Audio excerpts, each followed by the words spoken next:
is founded upon the finished work of Christ. And that is so important. That is more than just words.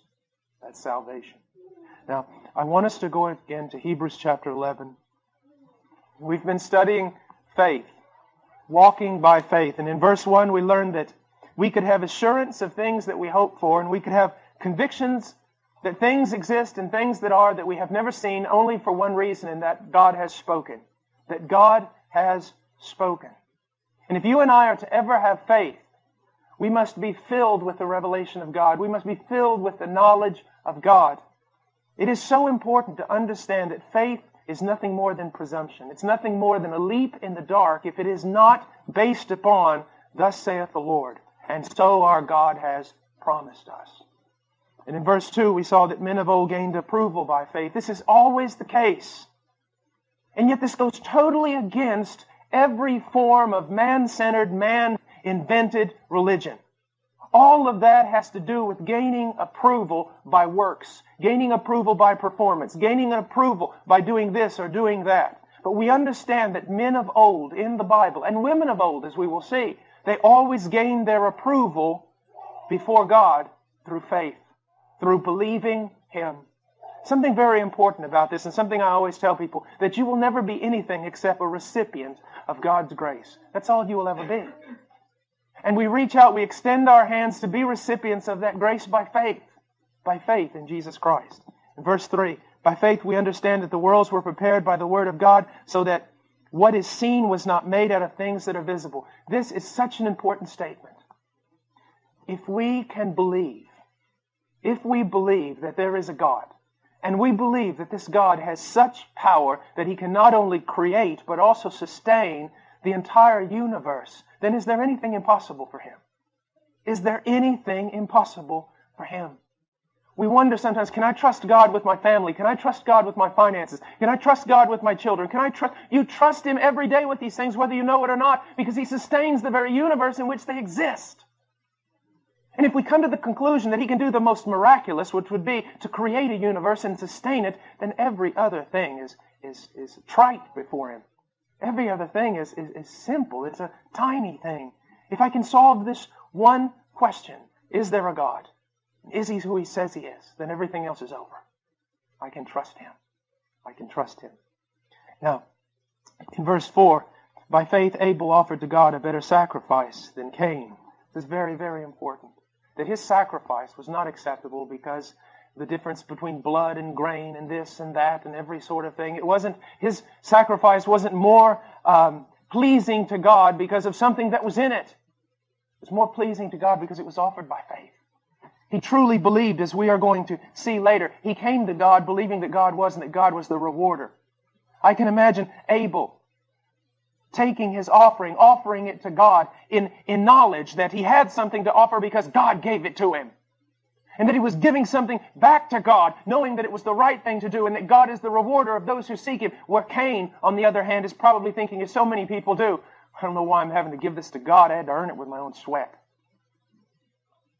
How many people speak that way with regard to their time, their employment, and their finances? Well, I don't know why I need to offer this to God. I'm the one that had to go out there and earn it.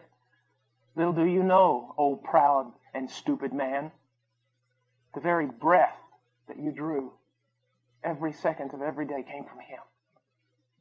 The power, the ability, the intellect, whatever's required to do your job, it came from Him. Abel recognizes, I have something to offer because God gave me something to offer. And Cain's thinking he did it all by himself. All by himself. And that offering it was just some pathetic, stupid little religious ritual. Why do I even want to bother with this stuff? I'll do it because it's to be done. There's really no use in it.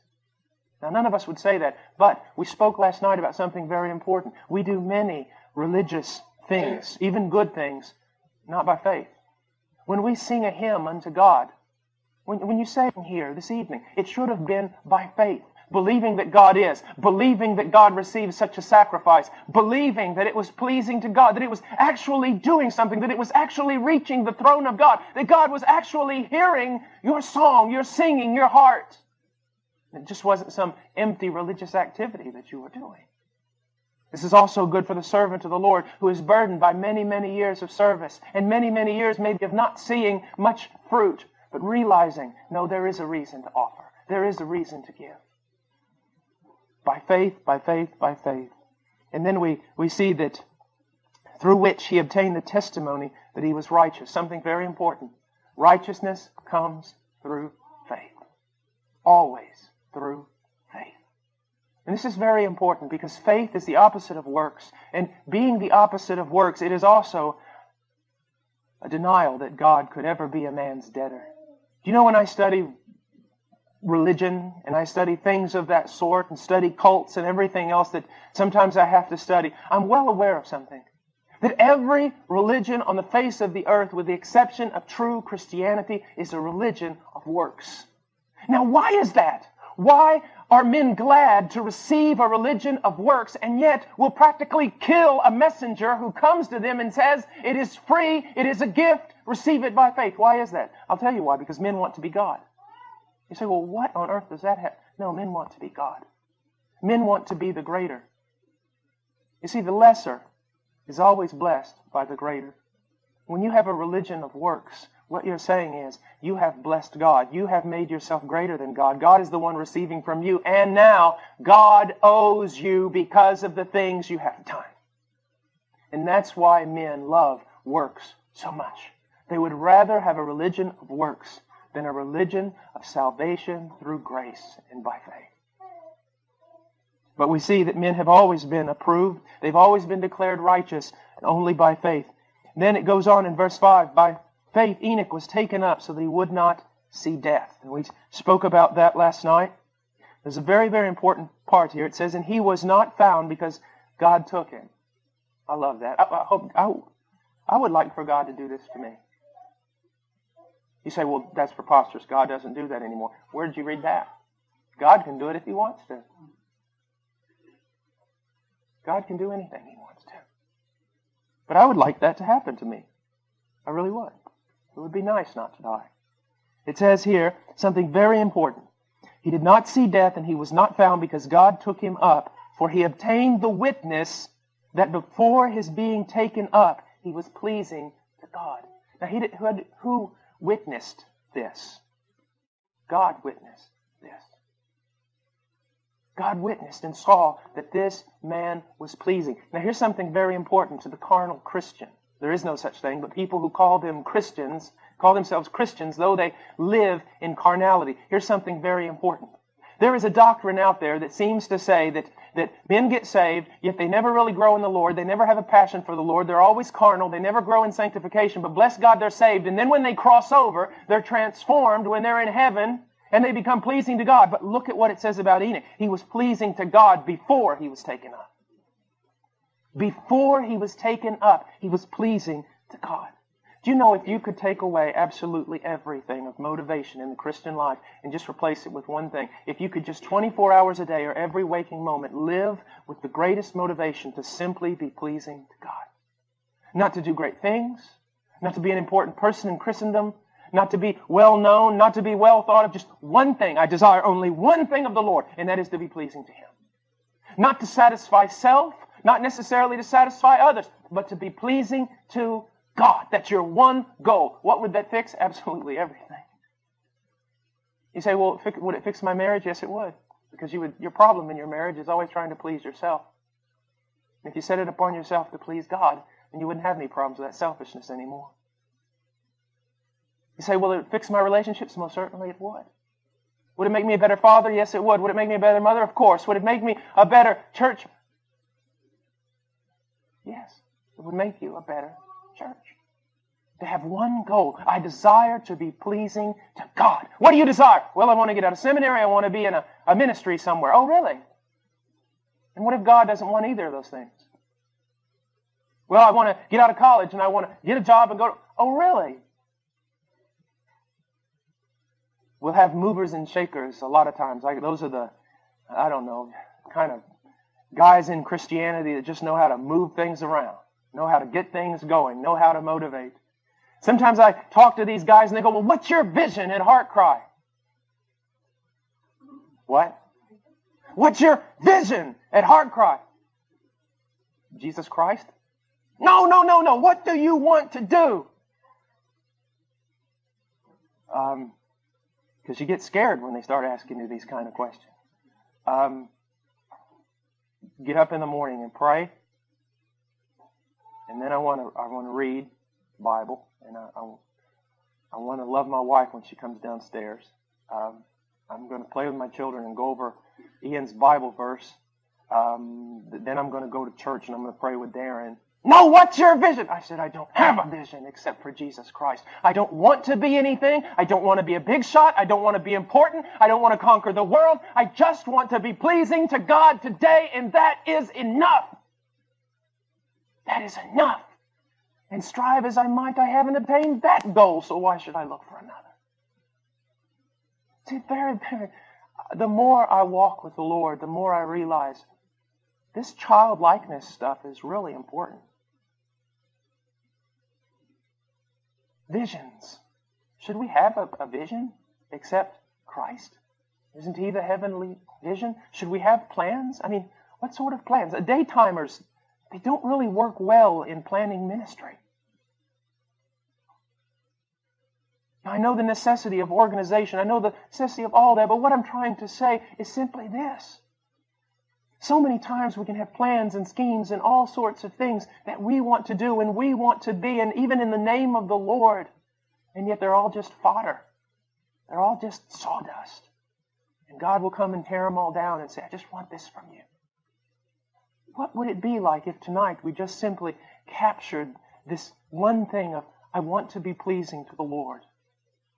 When we dismiss, while we're sitting here listening to the message, my thoughts, I want them to be pleasing to the Lord. And when I walk around and meet with brothers and sisters in Christ, well, in that time of short fellowship, I want to be pleasing to the Lord. And when I go home tonight and sit around the table over those marvelous cookies you made, I might say, over those cookies, I want to be pleasing to the Lord. And that's all I wanted. And then I want to go to bed. That's it. That's so different than much of what's being promoted as evangelical Christianity today.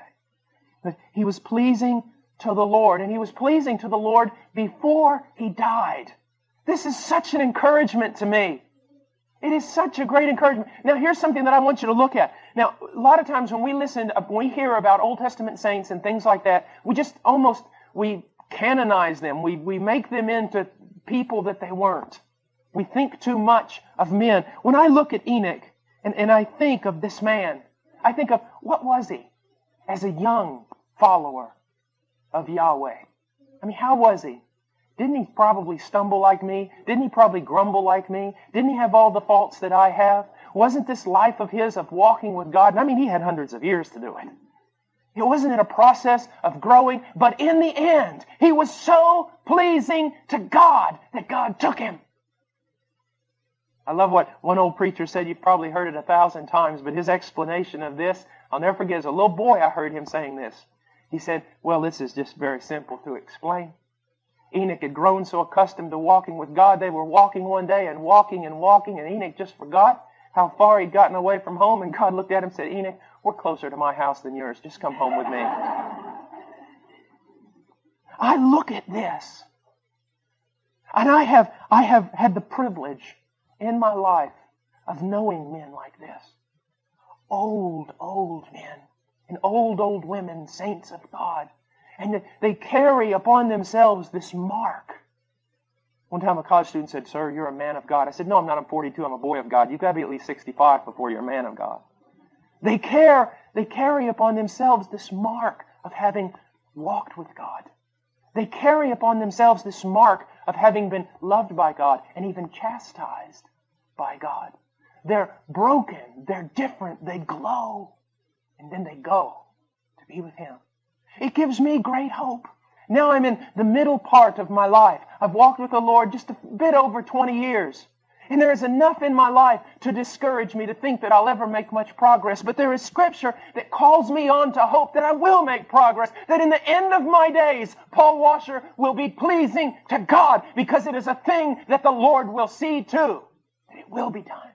And He'll see to it in your life. He who began a good work will finish it. He will finish it. He will finish it. He did that in Enoch's life. Do that in ours. Do not become discouraged. Do not become discouraged. By faith, realize that He who began a good work in you will finish it. Now it goes on, verse 6, and without faith it is impossible to please Him. Now why is that? The faith or lack of faith we have with regard to anyone, any person, is a demonstration and a declaration of what we think about their character. If you say to someone, listen, I know what I'm talking about, trust me on this, just do it. And they say, well, I just don't know. You're saying something about their character. You're saying something about their ability. You're not just denying that you want to do something. You are saying something about their character. It is impossible to please God without faith. Because if you do not have faith, you're saying God is not worthy of trust.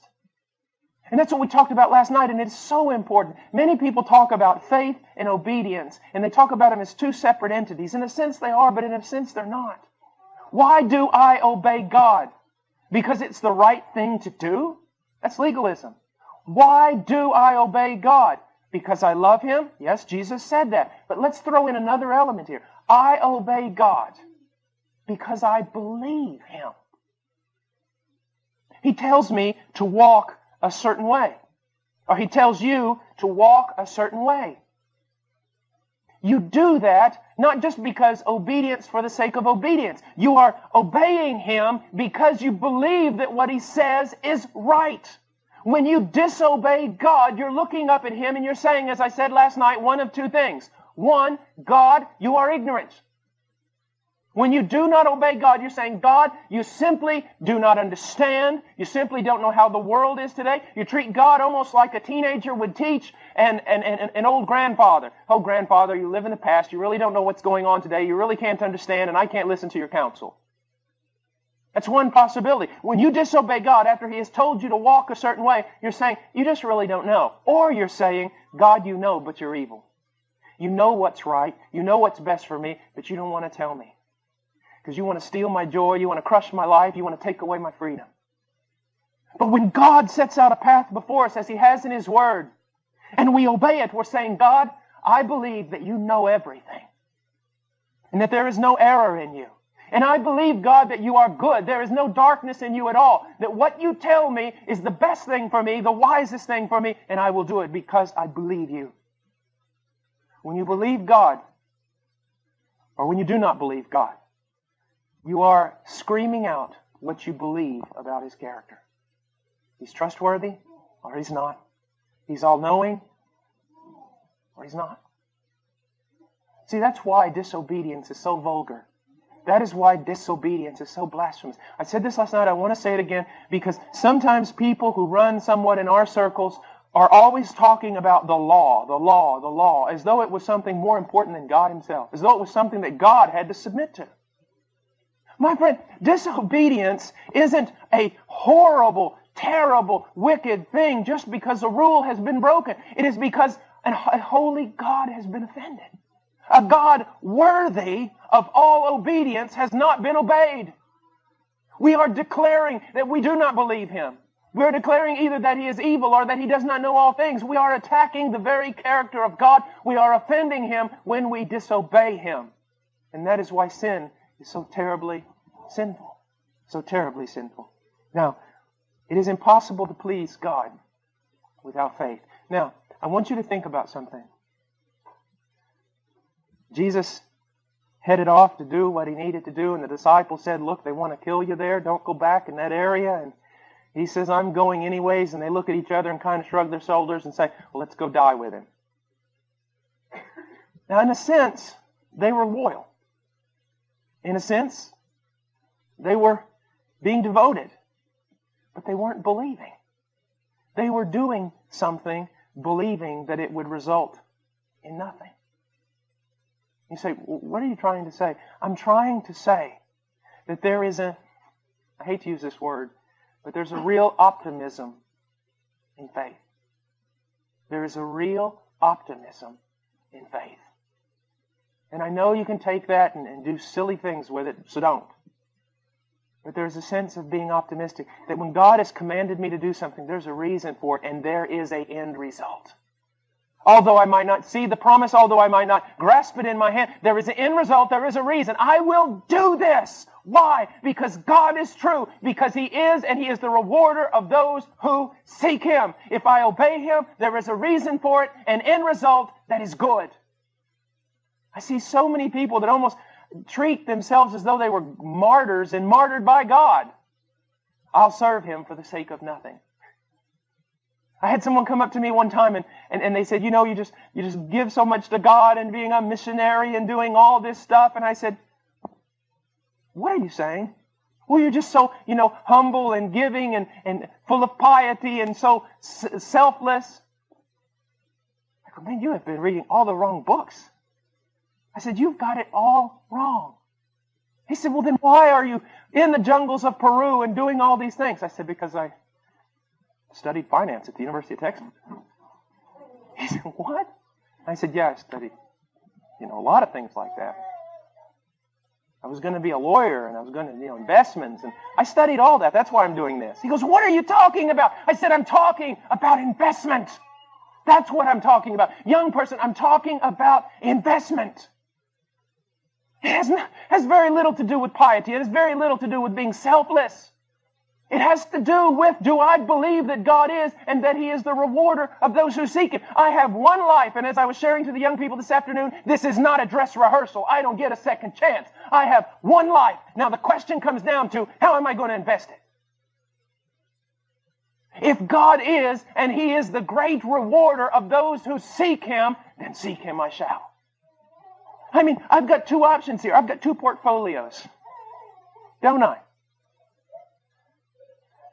I've got Satan, CEO of a company called the world, sending out every kind of advertisement possibly I can be bombarded with to invest everything I have in him.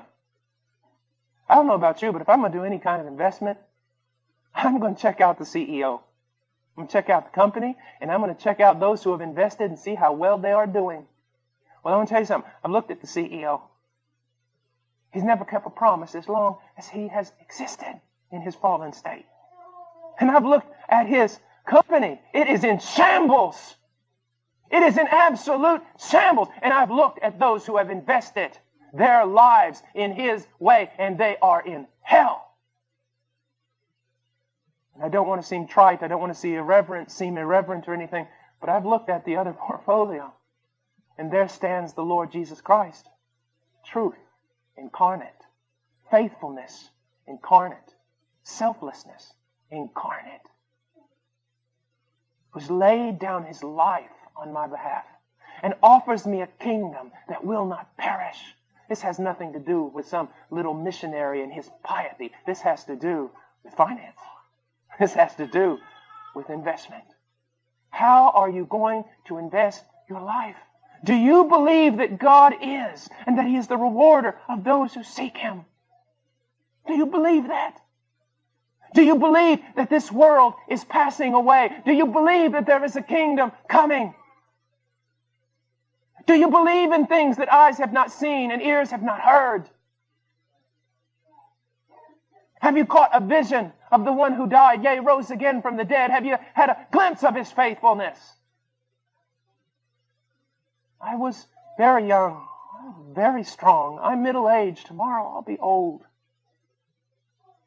Just imagine right now, if for the last 20-some years I had been an unbeliever and invested my life in this world. Here I am. I'm 42. I'm not going to get stronger.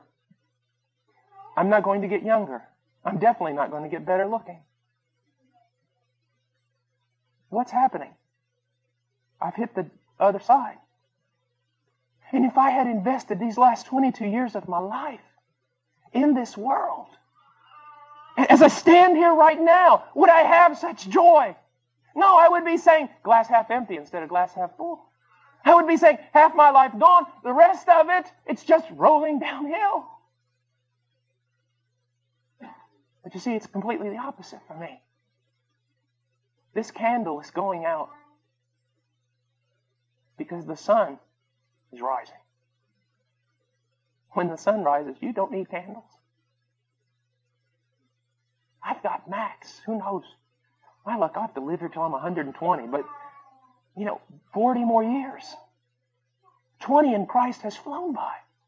40 is going to go faster. And then I'm there. You say, yes, the end comes. No, the beginning comes. The beginning. The beginning comes. So here's the question. Do you believe that God is?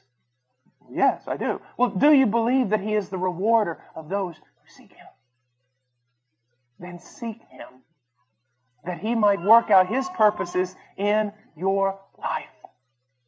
Don't worry about the purposes of others, the purposes of God in others. Just God's purpose for your... Seek Him. A lot of people today, they don't want to talk about rewards, and a lot of people, that's all they do is talk about rewards. I talk about rewards because the Bible talks about rewards. Now, I don't have a clue as to what they are. I just know much has been promised to me. I just know that God is, and He is the rewarder of those who seek Him.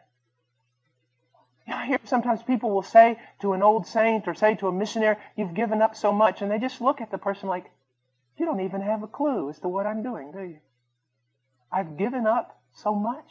What does that say about your view of God? What have I given up? Sin? Death? The grave? A torturous, meaningless life on this planet? What have I given up? Please, write out the list really quickly so I can speak to God about these things. Surely He'll want to know. What have I given up? And something else that's very important. Some of you, He will call to be missionaries maybe. And He will send you to the most horrible places on the face of the earth. And maybe even you'll die there on top of a mountain half frozen and starving. I don't know. And others of you He will make very, very successful. And cause you to prosper in all your ways. But demand of you the same dedication to use what He has given you for the advancement of His kingdom. You see, it's not God's purpose for me that ought to be thrown on you. Or your purpose for God should not be the thing I'm striving for. Or God's purpose for you should not be the thing I'm striving for. God has called you. God has given you a specific purpose. God has commanded you to seek Him and to believe that if you do seek Him, He will reward you. And that way manifests itself in so many different manifestations. Can you believe God? Can you begin to seek Him in your life? So much in our world, and so much in Christendom, so much of our culture is designed to build a wall around us so that we don't listen to God. A kid studies and he gets 18 and he's, where's he going to college? I don't know if he is. What do you mean you don't know if he's going to college? What do you mean you don't know if your son's going to college? You went to college? Yes. What about your son? I don't know. Well, what do you mean you don't know? Everyone goes. No, not everyone goes to college. God could command my son to put on a backpack and go to Iraq, preach one message, and be shot down. You see, we assume too much. God naturally wants this to happen to me. No, God might not want this to happen to you. Well, God naturally wants me to take this. No, not necessarily. You need to reopen your life and get rid of many of the presuppositions that you have that are built into you, not by the Word of God, but by your culture, that has dictated and set out a path for you to walk in. God has dictated and set out a path for you to walk in. And the two are never alike. You need to open, whether you're a teenager in high school or you're 85 years old, you need to reopen your life and seek God. God, what do you want from me? What do you want from me? What do you desire from me? One of the most amazing things is found in the message of the church to Laodicea. It's an amazing, amazing thing. The first thing that comes out of Jesus' mouth is an amazing thing. He says, behold. You say, well, what's amazing about that? Well, let me show you. Behold. It doesn't make any sense that I should say behold, does it? Why? You're all looking at me. Now, if I was in the back of the room and you were all looking in the opposite direction, then I would say, behold, turn around, look. That's what's so amazing about what Jesus says to the church. The first thing He says is, behold. When He gives that great admonition, behold, I stand at the door and knock. When He gives that one admonition, behold.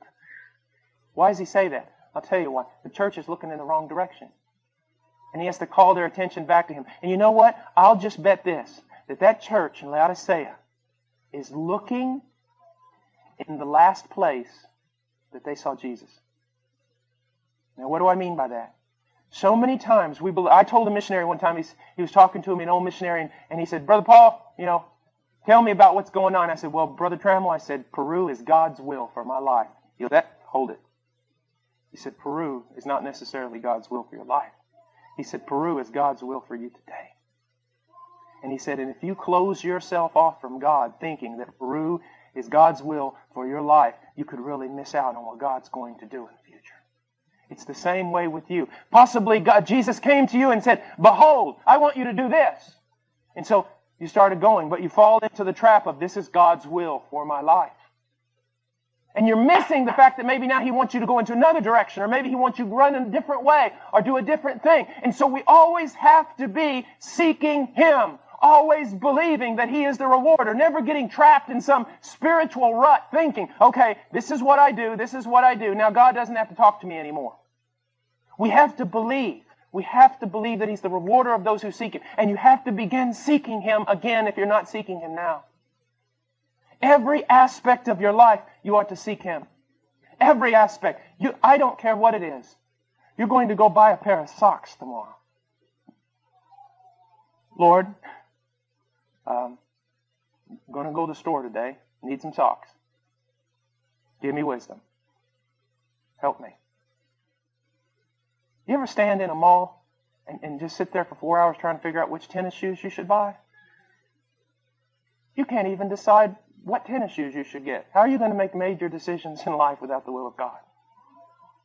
Every aspect of our life. I was teaching the young people today. It was young people. I didn't use this word, but I use it often. You're practical atheists. There is so much you do in your life, so many decisions that you make in which God is not involved. There is no idea of deity here. There's no idea of sovereign ruler here. Every aspect of our life, God should be consulted. We should seek Him, seek His wisdom, seek His direction. What do you desire from me, O Lord? Because I believe that you are the rewarder of those who seek you. He is. He is. Let me just stop here for a second and say something very, very important. You've probably sung songs or heard songs that uses the word Adonai. It's a word that means Lord, owner. It was often used by the Jew in substitution for the word Yahweh. It's one of the most beautiful words in the Bible. And of all the Hebrew words in the Bible that describe a relationship with God, that's the one most dear to me. Because it means owner. Not just Lord, but owner. Adonai actually has the idea of owner of a house.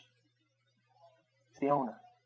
Now, in that relationship, God is the owner and I am the slave. Okay? Now think about this. Because this will set you free if you can learn this. God is the owner and I am the slave.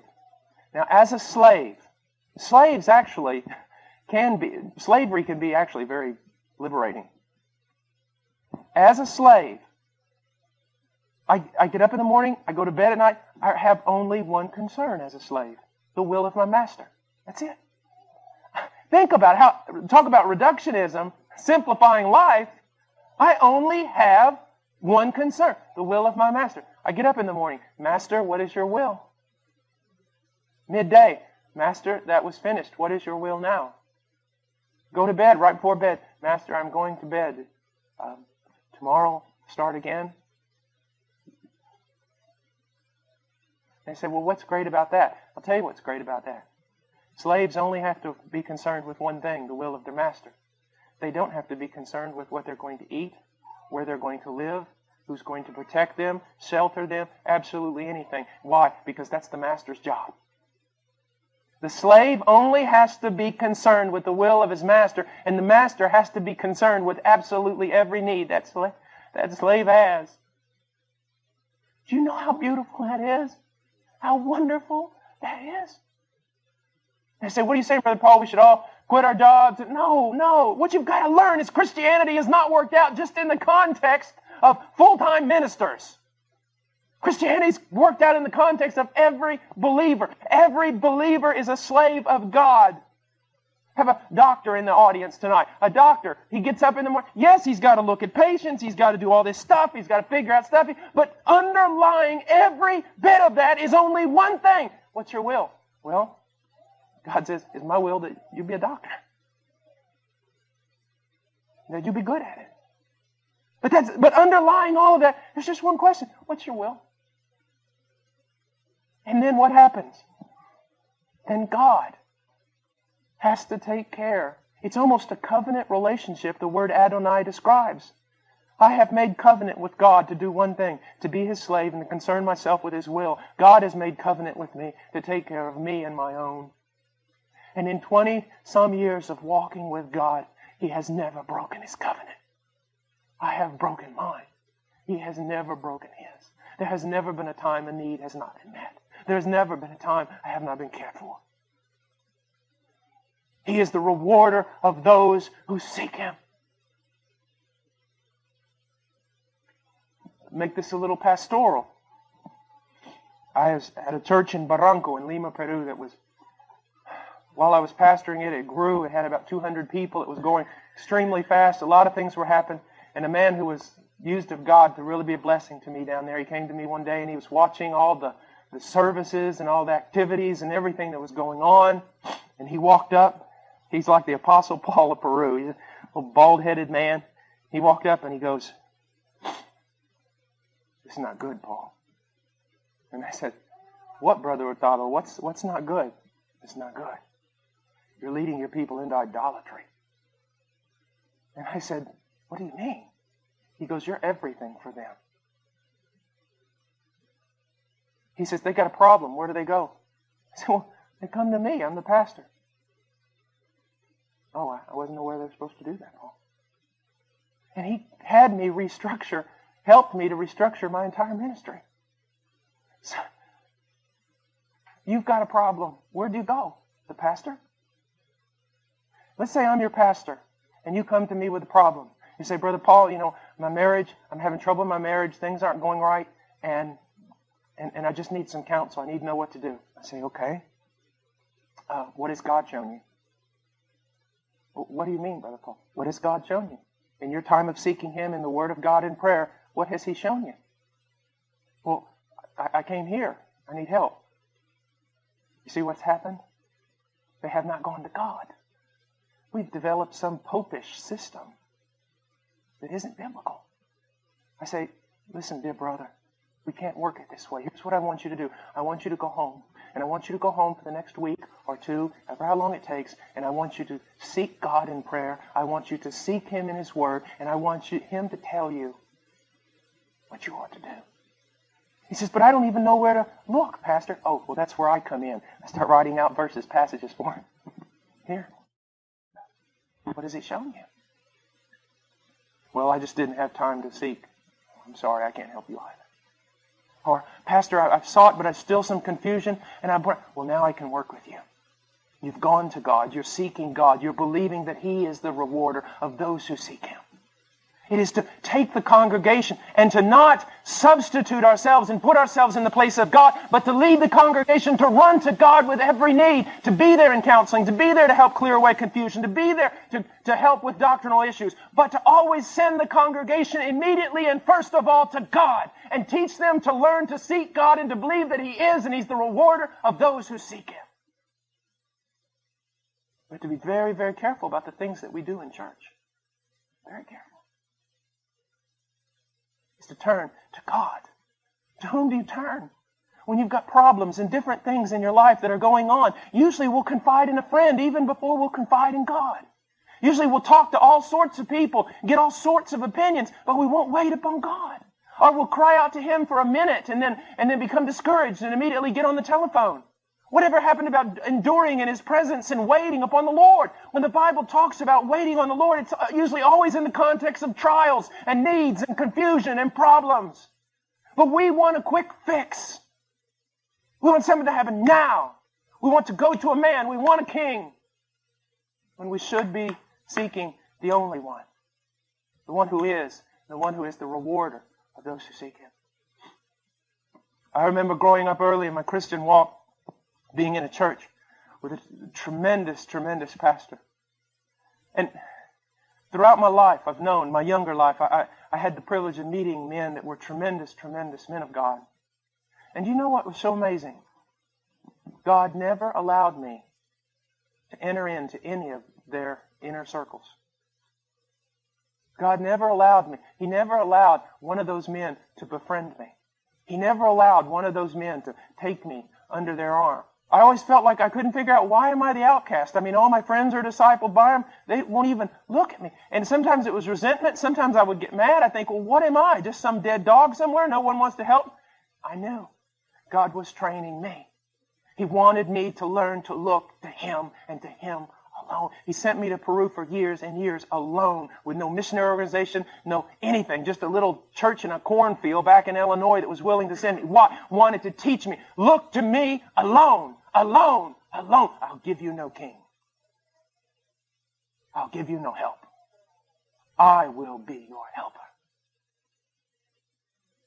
Now, can God use men in mentoring and discipling? Of course He can. Can He use women in mentoring and discipling? Of course He can. Are there a lot of people who influence our lives and help us in our daily walk? Of course, all that is biblical. But when it comes down to it, with everything in your life, whom are you seeking? Whom are you seeking?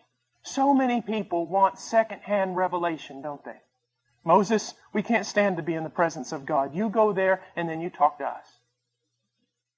What a thing they traded off on that day. What a privilege they traded off on that day. Can you go to your pastor for counseling? Of course you can. But to whom should you go first? To God. Because He is, and He's the rewarder of those who seek Him. Before I go into verse 7, I want to iterate something that is of such importance, something of grand importance. I have met missionaries who have given their lives on the mission field. I have met people who have lost it all on the mission field. But if you were to even hint to them that they had somehow given some great sacrifice to God, they would become nauseous. And I mean that. Because God is the rewarder. No one can outgive God, because God is no man's debtor. You cannot outgive Him. You cannot be kinder. You cannot be more faithful. You cannot be more generous. You cannot be more selfless than God. Like one preacher told me one time, goes, you got a little shovel, God's got a big shovel. You shovel it out, He shovels it in, His shovel shovels more than your shovel. And I have seen that. I have seen that. Over and over and over again.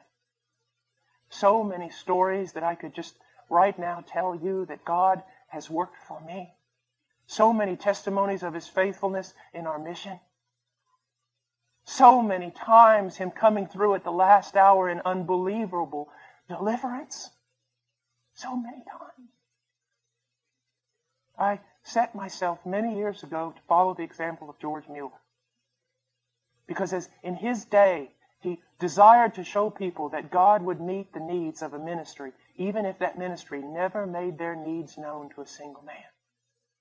And we have set upon ourselves to do that very same thing. And all the days of my life that I have practiced this, not one time has God failed. Not one time. We were in tears this evening talking about God's faithfulness in the mission, because if some of you know of George Mueller, he would present a presentation twice a year, once a year, about how God met all their needs. Now, he would never make that presentation when they were in the midst of a trial, because he didn't want people to see that they had needs and then be motivated to give. He would always wait until the trial was totally over and the victory was won. About 2 months ago, for the first time in my life, I sat down in my office and I felt God say, okay, now, write.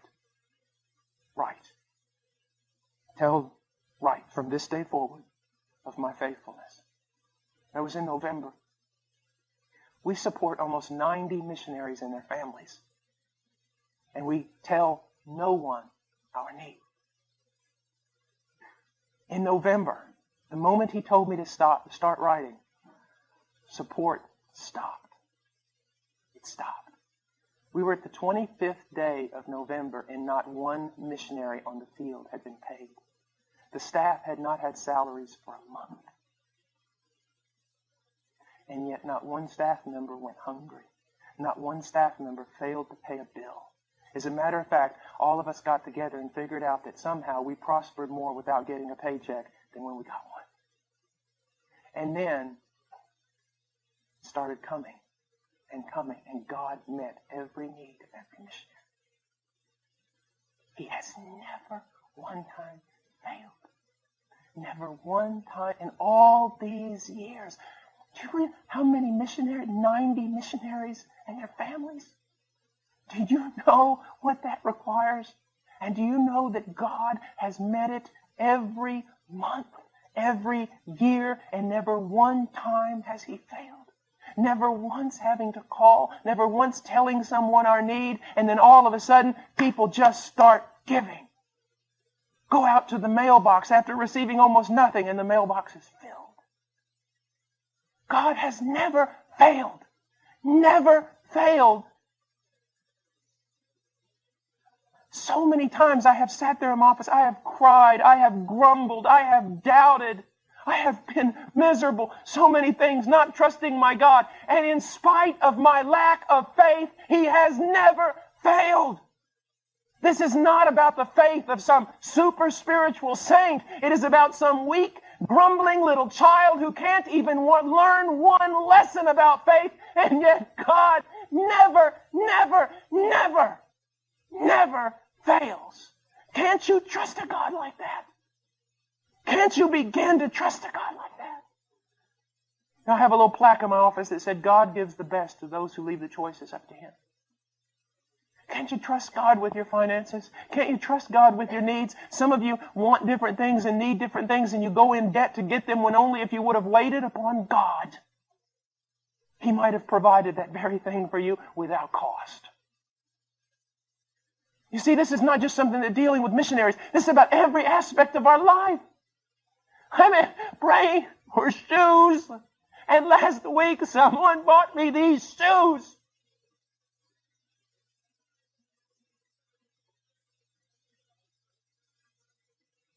Do you see what I'm saying? Every need of yours, lift it up in prayer.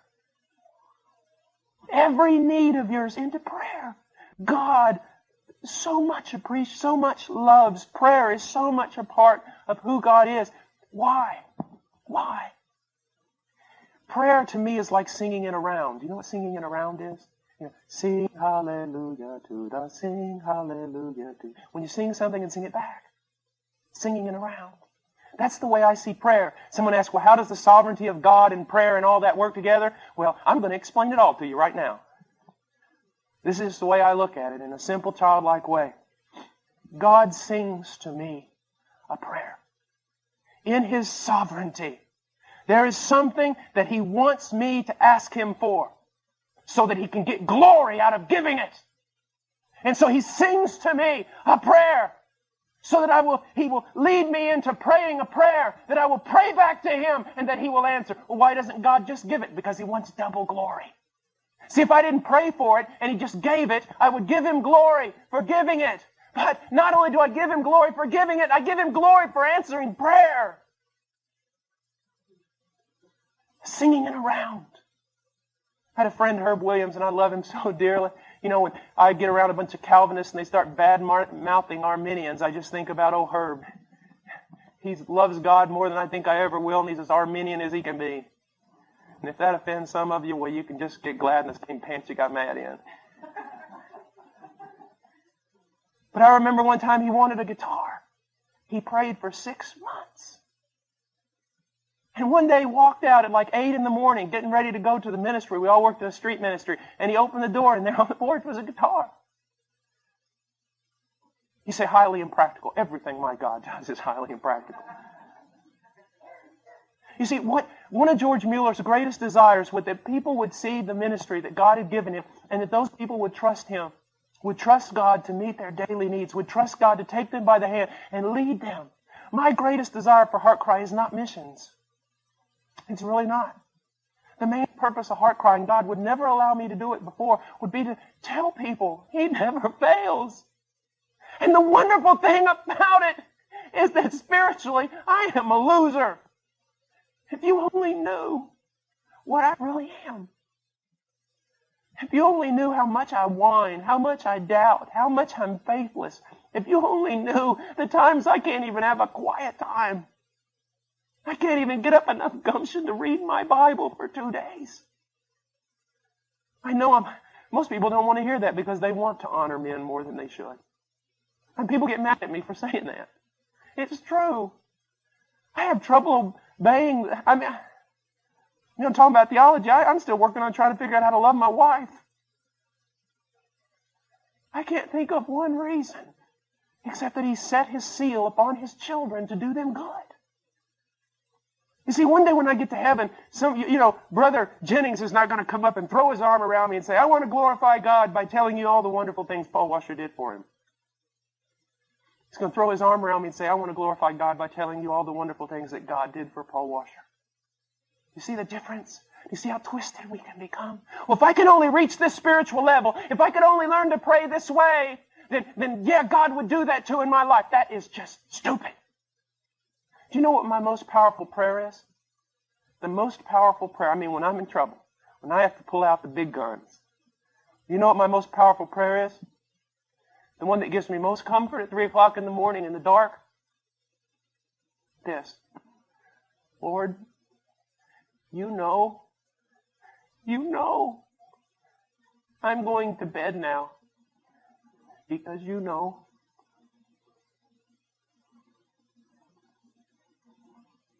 You know. Creep into the bedroom and try to wake up and say, how goes it? Woman, He knows. Let's go to bed. Oh, He's no good. I glory. I know this is going to go. Just listen to me before you throw a stone. I glory in my weakness. I glory. I don't want to say in my sin because that just sounds so theologically wrong. But if God can get glory out of my darkness,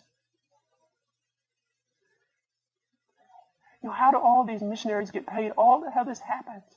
There's 3 guys of us sitting in office. Me, a Lutheran who's been converted now, goes to my church, who's been a Christian for about 4 years. John Green from England. He didn't even know how to tie his shoes. And he's been converted for about 1.5 years.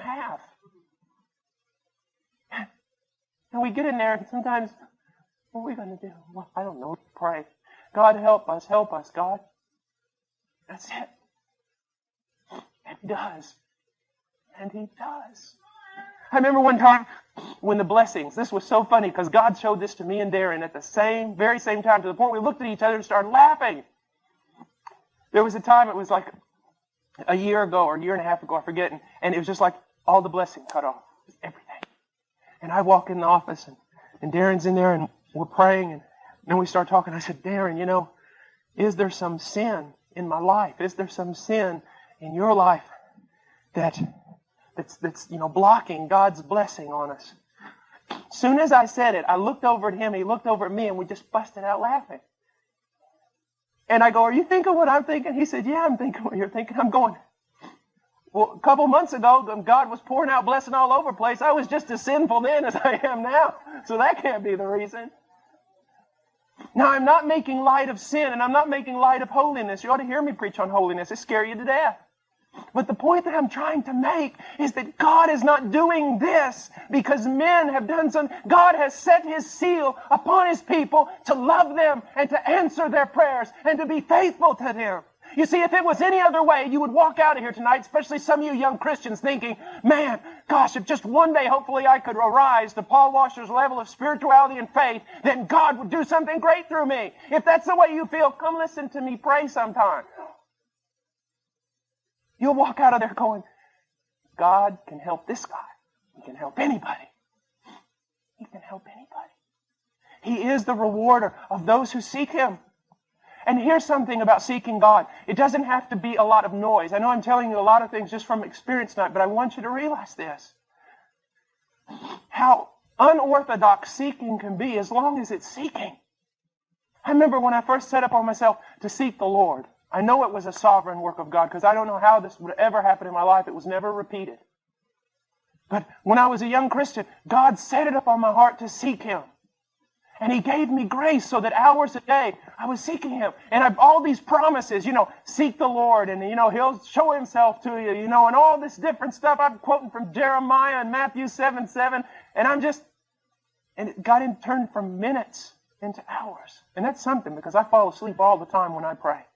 I really have this problem. When I first started seeking the Lord, I said to myself, Lord, I'm going in there in that closet. I went into the closet because they said prayer closet, a literal closet. Took all the clothes out of it, went into the closet. I said, Lord, I'm going to seek you, and I'm not coming out of there till I know you or until I die.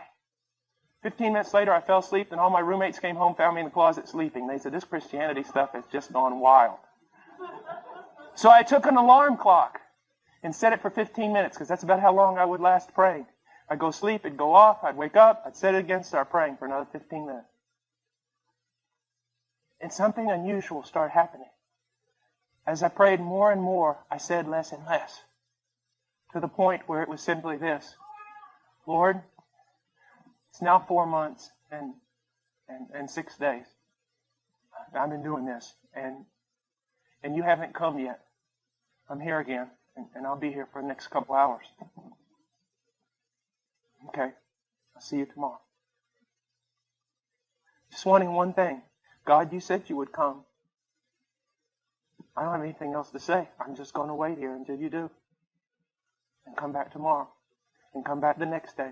And the next day. And the next day. You still have not shown up. I was a young boy. I knew nothing of the presence of God. I knew nothing of the power of God. I know nothing about how terrible God can be. Get ready to go to there was a Bible retreat in Colorado or something for college students during spring break. And I thought, man, that would be great. And I felt like God said, no, you're not going there. Go out to the hill country of West Texas and sit on a hill. I would walk around that hill for 4 days, walk around there, grab rocks and throw them up at heaven so they would hit the gate. I'm still here and you have not answered. Irreverent? I don't know. Maybe it's the most reverent I've ever been. I'm still here. It's been so many months and you have not come. And then one day He came. He came. You seek Him, you will find Him. He came. You say, how do you know He came? Because when He comes, you know it's Him. He came and touched my life. And not everything changed, but some things tremendously changed. I can tell you right now that the presence of God is more real to me in this room right now than the presence of any of you looking at me. And I am not making big flowery statements. God is my witness. What I'm trying to tell you is that Christianity is not just a few things you do. It is not just a little quiet time. I hate that word.